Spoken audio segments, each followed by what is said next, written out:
行动学习6大核心要素。行动学习包括了确定问题、多样化观点的小组、催化师、质疑与反思的过程、采取行动、关注个人、团队和整个组织学习6大核心要素。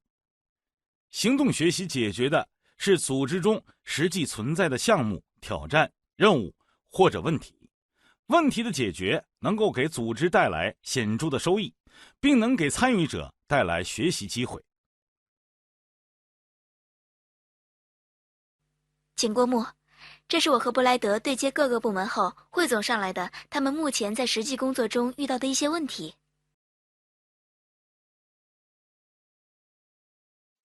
如果要顺利开展行动学习，这些问题还需要进一步完善。有些部门反馈的问题根本没那么紧急重要，而有些部门反馈的问题则超出了他们自身部门的工作职责。不就是确定工作中的问题吗？还那么多讲究？这是行动学习法的第一步，也是十分重要的一步，绝不能轻率。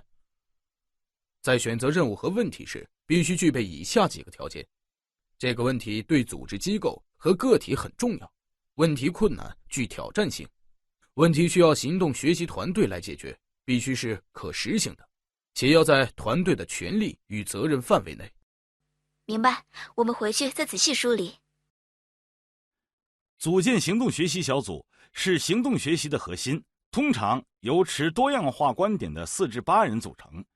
这样小组成员对要解决的问题或完成的任务有一定程度的认识，对解决问题或完成任务能够有所贡献，开放且愿意学习。小组成员既可以来自组织机构内部，也可以包括外部资源。组建行动学习小组，对小组成员的挑选会和前面确定问题一样，有什么标准或要求吗？是的，所有参与者必须满足下面条件：承诺于解决问题，互相认真听取，愿意发展和学习，尊重他人，具有建设性和支持性观点，以小组为中心，而非以个人为中心。催化师是行动学习中的学习教练和方法专家，是行动学习中独具特色而又非常重要角色。行动学习是一个精心设计和控制的过程，催化师负责过程的设计，研讨过程的引导，激发探寻、质疑和反思，是行动学习中不可或缺的角色。小组成员在解决问题的过程中，按照一定的框架和程序，对自己及其他成员的经验进行质疑，并在行动的基础上不断反思，从而对问题的本质达到更深入的认识，并提出丰富创造性的解决方案。质疑与反思是行动学习产生创造力的来源。那么，应如何进行质疑？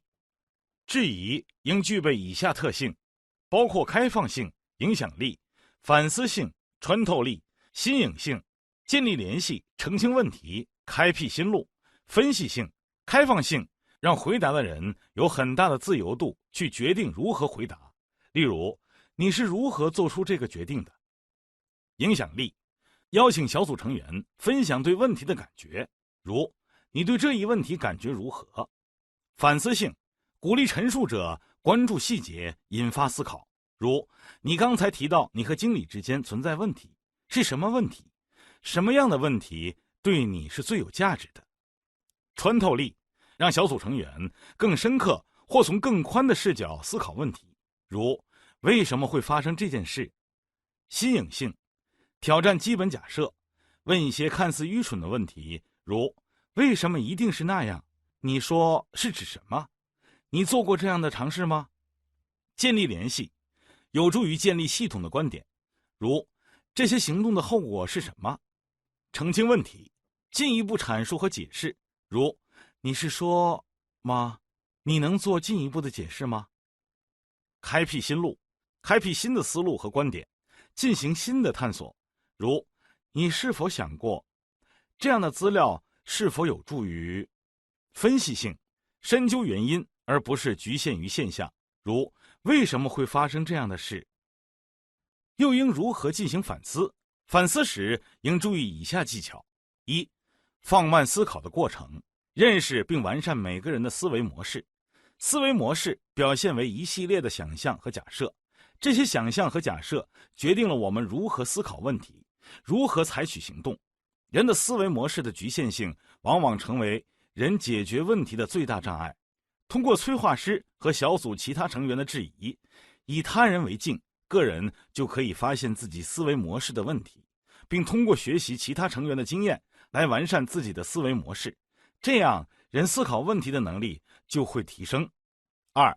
识别出以偏概全得出的所谓的规律。人在日常生活或工作中很容易通过个别现象形成一些所谓规律性的认识，这就是典型的以偏概全。而我们往往会利用这些未经证实的所谓的规律去解决新的问题，失败自然是无法避免的。行动学习通过反思，确认我们的经验中哪些是一般性的认识，哪些是以偏概全的认识。在这个过程中，每个人都可以得到提高。3. 关注我们真正所想但没有讲出来的东西。一般的研讨之所以缺乏效率，往往是由于参与者不愿意将自己的真实想法讲出来。每个人由于公司政治等原因，在研讨中都有所保留。行动学习就是要创造这样一种氛围，让每个人必须讲出自己内心的真实想法。这些平时很难听到的内容，往往大大提高反思的质量和效率。4. 反思过程要有开放和坦诚的心态。反思过程要有效果，每个人都必须有开放的心态，有勇气接受一切的质疑，愿意重新思考自己心目中对问题的假设，同时也要有勇气提出质疑，将帮助小组其他成员反思和提高自己的责任。5. 通过结构化工具进行反思，在反思过程中有意识地使用各种结构化工具，可以有效提高反思的质量和效率。目前比较有效的可以用于反思的过程的工具，包括深度会谈和6顶思考帽。行动学习小组使用结构化工具的初期，一定要在催化师的指导下使用，以保证方法使用的规范性，提高工具的使用效果。行动学习强调行动，过程中需要选择目标，创建解决方案，并采取行动。行动学习成果必须通过行动的过程才能得到验证，也只有通过行动才能对组织产生实质性的影响。小组成员也只有在行动的过程中才能进一步反思，以加深对问题的认识。采取行动是行动学习有机的不可分割的组成部分。在行动学习中，学习与行动同等重要。对学习的承诺 commitment to learning 也是行动学习中不可或缺的组成部分。行动学习强调个人及组织的学习与发展，同问题的解决同样重要。小组成员需要有开放的心态和勇于自我否定的承诺。以上6个要素揭示了行动学习的本质特征。我们可以用这6个要素来判断一个工作或学习项目是否是行动学习。